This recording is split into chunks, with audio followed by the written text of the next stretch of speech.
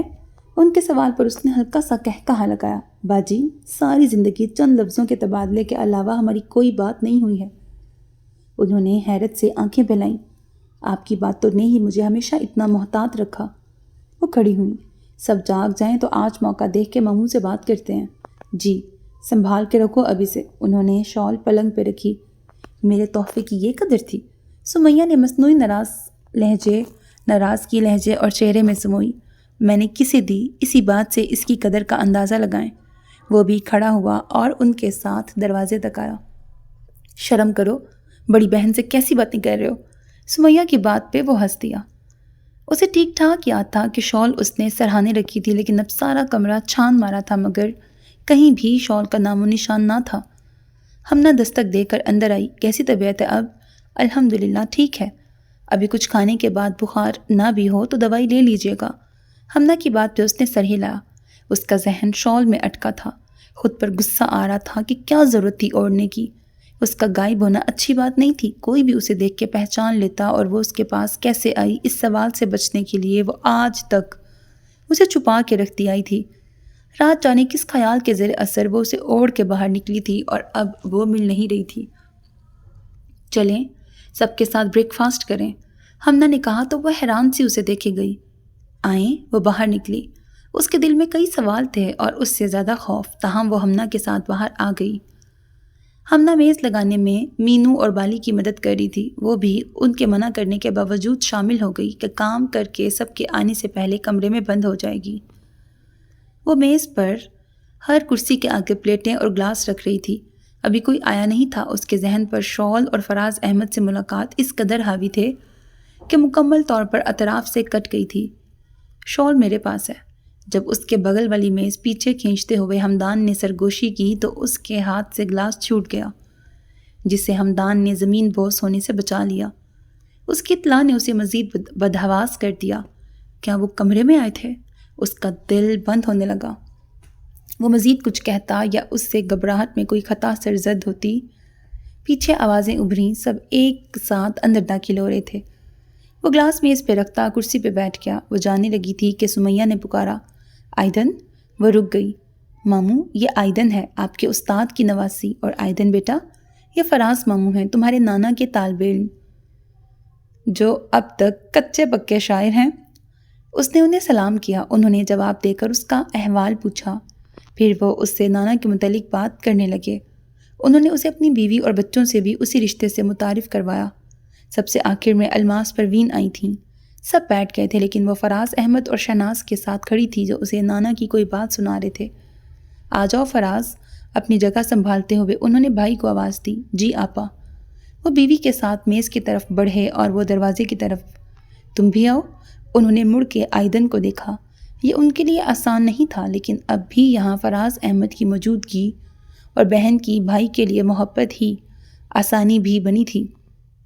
آئیدن، اس کا نام پکارنے سے پہلے جو وقفہ تھا وہ سب پر بھاری تھا۔ اسے اپنے کانوں پر یقین نہیں آیا۔ آ جاؤ، سمیہ نے پکارا اور اپنے بازو والی خالی کرسی پر ہاتھ رکھا۔ وہ حیران پریشان سست قدم اٹھاتی کرسی پہ بیٹھ گئی۔ اس کے سامنے دائیں جانب ہمدان تھا۔ بے اختیار ہی اس کی آنکھیں اس پہ ٹھہر گئیں۔ وہ اسے دیکھ رہا تھا۔ نگاہیں ملتے ہی وہ مسکرایا اور پلیٹ پر جھک گیا، لیکن اس مبہم تبسم میں تسلی تھی، یقین دہانی تھی۔ آپا، ہمدان کی انگیجمنٹ ختم ہو گئی ہے۔ ہم تو اس کی شادی میں شرکت کے ارادے اور تیاری سے آئے تھے۔ اس قلیل وقت میں نئی دلہن ڈھونڈنے سے اچھا ہے قریب ہی دیکھ لیا جائے۔ قریب کون ہے؟ اگر آپ اور ہمدان کو اعتراض نہ ہو تو استاد جی کی نواسی موجود ہے۔ فراز احمد نے بہن سے اپنی خواہش کا اظہار کیا۔ خوبصورت ہے، پڑھی لکھی اور دیکھی بھالی بھی، پھر مجھے ہمیشہ کے لیے اطمینان رہے گا۔ اور جو سختی غلط فہمی کی بنا پر ہوئی ہے، اس کی اس سے بہتر تلافی کیا ہو سکتی ہے؟ سمیہ نے اپنے ماموں کو خوب ٹریننگ دی تھی، لیکن ہمدان مانے کا؟ وہ تمہاری میری مرضی کے آگے دل پر پتھر رکھ کے ہاں نہ کر دے۔ تلافی والی بات کہیں ان کے اندر رہ گئی تھی۔ ان کی سوچ اور یقین اس قدر غلط ثابت ہوئے تھے کہ انہیں اپنے خیالات اور قوت فیصلہ پر بھروسہ نہیں رہا تھا۔ ان کے علاوہ ہر کوئی درست تھا، سمیہ بھی، فراز احمد بھی۔ بس وہی ایک بات کو سچ مان کے اسی پہ اڑی رہیں۔ پھر اسی اینک سے سب کچھ دیکھا، فراز احمد کو بھی اور آئیدن کو بھی۔ اس وقت وہ خود کو کوئی بھی فیصلہ کرنے کے قابل نہیں سمجھ رہی تھیں، اور اپنے بھائی کے چہرے اور انداز کی ندامت بھی ان کو اداس کرنے والی تھی۔ ان کی محبت اب بھی بھائی کو ساری رعایتیں دینے پر مصر تھی۔ آپ سمیہ سے کہیں وہ ہمدان سے اس کی مرضی معلوم کروا لے گی۔ مشورہ حاضر تھا۔ باقی گھر والے اچانک اس تجویز پر شش و پنج میں تھے۔ سبھی نے الماس پروین میں تبدیلی محسوس کی تھی۔ وہ پہلے بھی آئیدن، الماس پروین اور فراز احمد والے معاملے سے دور رہتے تھے۔ اب بھی سب نے وہی کیا، تاہم آخری فیصلہ ہمدان پر چھوڑ دیا گیا۔ اور پھر سارے گھر نے دیکھا کہ سمیہ نے پوچھا اور ہمدان اور آئدن کا رشتہ پکا ہو گیا۔ سب کے نزدیک یہ فراز احمد کی خواہش تھی جسے ہمدان اور الماس پروین نے قبول کیا تھا۔ دوسروں سے اپنی وفا ثابت کرنے کے لیے ہم ان کے ساتھ زیادتی کر جاتے ہیں جن کا ہماری طرف کوئی حساب ہی نہیں نکلتا ہے۔ یہ کیسا انصاف، کیسی محبت ہوتی ہے۔ محبت ثابت کرنے کے لیے کسی سے نفرت کرنا پڑے تو اس محبت کو کس کھاتے میں رکھا جائے گا؟ جب سب ہمدان کو مبارکباد دے رہے تھے تو کبھی سمیہ کی کہی بات ان کے کانوں میں گونجی۔ یہ تلخ سی بات ان کی سوچ بن کر ابھری اور اداس ہوتے ہوتے اچانک ان کے اندر اطمینان پھیلا کے وہ دیر سے ہی سنبھل گئی تھیں اور انہیں فوراً تلافی کا موقع بھی مل گیا تھا۔ اسے بتانے سمیہ ہی آئی تھیں اور وہ پلکیں جھپکائے بنا بت بنی انہیں تک رہی تھی۔ مبارک ہو، انہوں نے بڑھ کے اسے گلے لگایا اور وہ جیسے ہوش میں آئی، ان کے گلے لگی۔ وہ یکدم پھوٹ پھوٹ کے روتی، جانے کس کس دکھ، کون کون سے زخم اور کیسی کیسی باتوں پر اس کے جمع آنسو بہہ نکلے تھے، یا پھر یہ محض خوشی کے آنسو تھے۔ سمیہ کو ان دو معصوموں اور ان کی خاموش محبت پر بڑا ناز محسوس ہوا۔ باری باری سبھی اسے مبارکباد دینے آ رہے تھے، لیکن سب سے اداس ان سب میں نمو تھی۔ اسے یقین نہیں آ رہا تھا آئدن بازی مار گئی تھی۔ فراز احمد کے جانے سے قبل شادی تھی اور ساتھ ہی ہمنا اور ارکم کی منگنی بھی۔ آج ہمنا اور ارکم کی رسم منگنی کے ساتھ ان دونوں کا نکاح ہوا تھا۔ ایمل وغیرہ کے لاکھ سمجھانے کے باوجود بھی بار بار اس کی آنکھیں بھر آ رہی تھیں، باوجود ضبط کے ایک آدھ آنسو جھلکنے کی جرت بھی کر رہا تھا۔ میں ہوتی تو خوشی کے مارے اس سے زیادہ روتی۔ نمو کی حسرت زدہ آواز پر اس سمیت سب ہنس پڑی۔ اب ایسی آہیں سوچ سمجھ کے بھرا کرو۔ ایمل نے اس کے سر پہ چپت لگائی، ورنہ آئدن دیدی ڈنڈے سے پٹائی کر دیں گی۔ نہیں، اس نے پورے یقین سے کہتے ہوئے اسے دیکھ کر تائید چاہی۔ انہیں پتہ ہے وہ تھوڑی ماریں گی مجھے۔ کیا پتہ ہے؟ امیمہ سمیہ کی بڑی بیٹی نے پوچھا کہ اب کچھ نہیں ہو سکتا، ان کی شادی ہو گئی ہے۔ ان سب کے بلند کہکہوں میں اس کا تبسم بھی شامل تھا۔ وہ سب اس سے وعدہ لے کر نکلی تھیں کہ اب وہ ضبط کرے گی، اور ان کے جانے کے بعد وہ واقعی خود کو رونے سے روکنے کی کوشش کرتی رہی کہ اس سے جذبات اور خوشی سنبھل نہیں رہی تھی۔ اس کا دل، دامن، آنکھیں سب اس افتاد پر ہکا بکا آنسو بہانے پر مصر ہوئے پڑے تھے۔ تھوڑا وقت خود کو سنبھالنے میں خرچ کرنے کے بعد اس نے نظریں گھمائیں اور دائیں جانب میز پہ دھری ٹرے دیکھ کے ٹھٹک گئی۔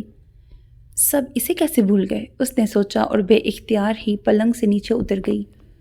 وہ اپنا عروسی جوڑا سنبھالتی سست قدموں سے میز کے پاس پہنچی اور دراز سے لائٹر نکال کر ابھی مرتبان کی طرف ہاتھ بڑھایا ہی تھا کہ پیچھے سے ہمدان کی سرگوشی ابھری۔ اب اس کی ضرورت نہیں۔ وہ اپنے درمیان خاموشی اور غیر صوتی رابطوں کے عادی تھے، جہاں تصور اور خیال پر اس عزیز کا قبضہ انہیں ارد گرد کی آہٹوں سے بے نیاز کر دیتا تھا۔ جیسے اس وقت اپنے خیال میں گم اسے کمرے کی کوئی آہٹ سنائی نہیں دی تھی۔ اس کا ہاتھ لرزا اور پیچھے کھڑے ہمدان نے اس کے ہاتھ سے لائٹر لے کے میز پہ رکھ دیا۔ وہ ہنوز اسی وضع میں کھڑی تھی۔ ایک دوسرے کے روبرو کھڑے ہو کر بات کرنے کا وقت آ گیا تھا، اور یہ کیسے کرنا ہے وہ اناڑی تھی۔ جب تم پاس ہو، ہمدان نے اس کے شانوں پہ ہاتھ رکھ کے اپنا سر اس کی کنپٹی سے لگایا، تو کمرے میں ان جھوٹے بہانوں اور تسلیوں کی کیا ضرورت؟ اس نے اس کا رخ اپنے سامنے کیا۔ اس روپ میں سامنے دیکھ کر اسے خود ہی خواب کا گمان ہونے لگا۔ ہم اگر اتنے برسوں کی شناسائی اور ہماری گفتگو کو بیلنس کرنے کی کوشش کریں تو اگلا 1 سال مسلسل باتیں کرتے گزر جائے۔ اس کی آواز دھیمی تھی، لیکن بات میں شامل جذبات اور خواہشات دھیمی نہیں تھے۔ اور میرے پاس ہے بھی اتنا کہ کچھ تم سے کہنے کہ یہ بھی ناکافی ہوگا، اور میرے پاس ہے بھی اتنا کچھ تم سے کہنے کے لیے کہ یہ بھی ناکافی ہوگا۔ وہ نظر اٹھا کے اسے دیکھ بھی نہیں پا رہی تھی۔ یہ خواب نہیں ہے۔ ذرا دیر کے توقف کے بعد ہمدان نے اس کا خیال پڑھ کے جواب دیا۔ آئدن نے آہستہ سے سر اونچا کیا۔ اس نے بارہا تصور میں منگنی والی شب کی طرح ایک رات سجائی تھی، جب اسے بلند آواز میں اس کا نام لینا تھا، چند پل اس چہرے، ان آنکھوں کو دیکھتے رہنا تھا۔ اسے بتانا تھا کہ اس نے اس کی زندگی کو کس قدر خوبصورت بنایا ہے۔ اسے وہ سب رنگ دکھانے تھے جو اس کے ہونے سے اس کے آس پاس بکھرے رہتے تھے۔ اس سے کہنا تھا کہ وہ دکھی اور افسردہ روح نہیں، بلکہ اس نے اسے اس سرزمین پر ایک مست اور بے خود روح میں بدل دیا ہے، جو سیراب ہے، سرخرو ہے، بس ایک ایسی رات کا تصور اور تمنا کی تھی اس نے، اور جب وہ سجی سجائی رین حقیقت بنی تو وہ گونگی ہو گئی تھی۔ اس کے چہرے پر رقم سارے احساسات، سارے تشکرات ہمدان پڑھ سکتا تھا، پڑھ رہا تھا۔ پھر اس کا خوشی سے لبریز دل، آنکھوں سے جھلکنے کو بیتاب ہوا، کب اس کے گمان میں تھا کہ ایک ایسی رین قدرت نے ان کے لیے بھی سجا کے رکھی ہے۔ کچھ تو کہو۔ ہمدان نے اس کا چہرہ اونچا کیا۔ ایک زمانے کی خاموش مسافت اور صدیوں کا انتظار تھا اس کا، اور اب اسے خاموشی نہیں، الفاظ اور آواز چاہیے تھی۔ آج مجھے یقین ہو گیا ہے، اس نے آخر بولنا شروع کیا، کہ طلب کی شدت اور جذبوں کا خلوص دنیا کی سب سے پر اثر دعا ہے۔ اس کی بڑی بڑی کندنی سبز آنکھیں اس وقت بھی بھیگی تھیں۔ اس نے نہ کبھی ہاتھ اٹھا کے اس کے حصول کی دعا مانگی تھی، نہ دل میں گڑ گڑائی تھی کہ اس کی نیت اور مقصد ہمدان کی آسانی تھا، اور اس نوازنے والے کو تو کوئی بھی ادا بھا جاتی ہے۔ اوہ آئدن، اسے قریب کرتے ہوئے وہ بڑی فراخی سے مسکرایا تھا۔ اتنی بڑی دنیا میں اتنی سی جگہ کی ہی تو خواہش تھی اسے۔ اس نے آنکھیں موندیں تو گال بھیگ گئے تھے۔ فراز احمد لوٹ گئے تھے، باقی سب بھی جا چکے تھے۔ اگلی صبح سمیہ کی واپسی تھی۔ اب یہ تم دونوں پر منحصر ہے، اسے ساری عمر راز رکھتے ہو یا دنیا کو اس پریم کہانی کی خبر ہو جاتی ہے۔ جو بھی ہو، اب کیا فرق پڑتا ہے؟ ہمدان کو واقعی اب پرواہ نہیں تھی۔ مجھے ڈر لگتا ہے کہ یہ سچ جاننے کے بعد امی کے اندر پھر کوئی منفی جذبہ نہ ابھرنے لگے۔ سمیہ نے اپنا خدشہ ظاہر کیا۔ اب ایسا نہیں ہوگا باجی۔ اسے یقین تھا کہ وہ ماں کا مزاج اور فطرت جانتا تھا۔ اللہ کرے ایسا ہی ہو۔ وہ اٹھ کھڑی ہوئیں۔ زیادہ دیر باہر مت رکنا، موسم ٹھیک نہیں، کہیں آئدن پھر بیمار نہ پڑ جائے۔ جاتے ہوئے انہوں نے تاکید کی، مگر وہ بھی ان کے پیچھے جانے کے لیے کرسی چھوڑ کے کھڑی ہو گئی۔ تم کہاں چلیں؟ ہاتھ پکڑ کے اسے روکتے ہوئے وہ بھی کھڑا ہو گیا۔ اندر چلتے ہیں۔ کیوں؟ تمہیں ٹھنڈ لگ رہی ہے؟ ہمدان نے اس کے گرد لپٹی شال درست کرتے ہوئے پوچھا۔ نہیں، لیکن اس نے لاؤنج اور کمروں کی طرف دیکھا۔ کوئی بھی ادھر آ سکتا ہے۔ ہمیں یوں دیکھ کر الٹے پیر واپس بھاگ جائے گا؟ یہ اچھی بات تو نہیں۔ آئدن کی آواز اتنی دھیمی تھی مانو ڈر ہو کہ کوئی سن نہ لے۔ وہ اس نئی قربت اور بے تکلفی سے مانوس ہو رہی تھی۔ کیا اچھی بات نہیں؟ ہمدان کے سوال پر وہ کچھ دیر چپ رہی، مگر چہرے پر شرمگی سا تبسم بکھر گیا۔ میں نے اتنی احتیاط اور اتنا خود کو کنٹرول کیا ہے کہ میرے پاس یہ چیزیں بیلنس بچے ہی نہیں ہیں۔ ہمدان نے اس کے یک رخساروں پر آ رہی لٹیں پیچھے کیں۔ الماس پروین تب سے اپنے کمرے کی کھڑکی میں کھڑی لان میں دیکھ رہی تھیں جب وہاں سمیہ بھی موجود تھیں۔ ان کی باتیں، مسکراہٹیں، ہنسی، آئدن کی جھجک، شرم اور ہمدان کا چہرہ، اس کی نگاہیں، انہیں ہمیشہ سمیہ اور ہمدان میں فراز اور وہ نظر آتے تھے، اور آج اس تصویر میں انہوں نے ان کے ساتھ آئدن کو بھی دیکھا۔ کئی منظر واضح ہوئے اور ان کی آنکھوں کے سامنے کڑی سے کڑی جڑتی گئی۔ ہو کھا، میرا بیٹا محبت میں آئدن نکلا، وہ زیر لب بڑبڑائیں۔ لان میں وہ آئدن کا چہرہ تھام رہا تھا۔ الماس پروین مسکرائیں اور ان کی دائمی خوشیوں کی دعا کرتی وہاں سے پلٹ گئیں۔ وہ جو اپنے بھائی کے لیے نہیں کر سکی تھیں، ان کی بیٹی نے اپنے بھائی کے لیے کر دیا تھا، اور اس کامرانی کی وجہ یہ فرق تھا کہ دونوں جانب جذبات ایک سے تھے۔ انہیں سمیہ پہ بڑا پیار آیا۔ آئدن نے گھبرا کے ادھر ادھر دیکھا اور اس کا ہاتھ ہٹانا چاہا، لیکن بس سوچ کے رہ گئی۔ ہم اندر کمرے میں چلیں؟ اسے سرعام اس کی یہ بے باکیاں بوکھلا رہی تھیں، اور جو زبان سے پھسلا اس پر خود ہی بے طرح کھجل ہو گئی۔ ہمدان بے ساختہ زور سے ہنسا۔ اوہ آئدن، ختم شد۔ سو میرے عزیز listeners, this was the end of the novel ایک رین سجا کے رکھی۔ Hope that you like it. اپنا بہت خیال رکھیے گا نیک تمناؤں کے ساتھ۔ اللہ حافظ۔ And don't forget to subscribe to my channel, because that's how you can encourage me, and that's the only kind of support and encouragement which I want from all of you. Allah Hafiz.